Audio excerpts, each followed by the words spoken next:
बेटा यहाँ पे इक्वेशन दी है 4 times of G I of X is equal to X plus fractional part of X. इसका हमें सोल्यूशन निकालना है, ठीक है।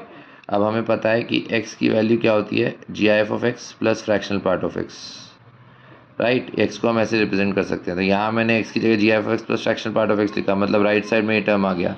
अब इसको लेफ्ट साइड में लेके जाओ तो ये बन जाएगा 3 times G I F X equal to 2 times fractional part of X. तो 2 इसके डिनोमिनेटर में चले जाएगा, तो फ्रैक्शनल पार्ट ऑफ एक्स को 3/2 into G I F of X लिख सकते हैं, ठीक है।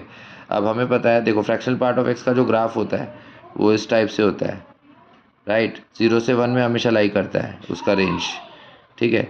तो जब उसका रेंज हमेशा 0 से 1 में लाई करता है तो फ्रैक्शनल पार्ट ऑफ एक्स हमें पता है 0 से 1 में। अब इसकी जगह हम ये लिख सकते हैं 3/2 into G I F of X. तो यहाँ से जी आई एफ एक्स की रेंज क्या आ गई, 0 से 2/3, वेयर इंक्लूडेड विद 0। अब जी आई एफ ऑफ एक्स की वैल्यू सिर्फ इंटीजर ही हो सकती है, इसका मतलब इस इंटरवल में सिर्फ एक ही इंटीजर है 0, तो इसलिए इक्वल टू 0 किया।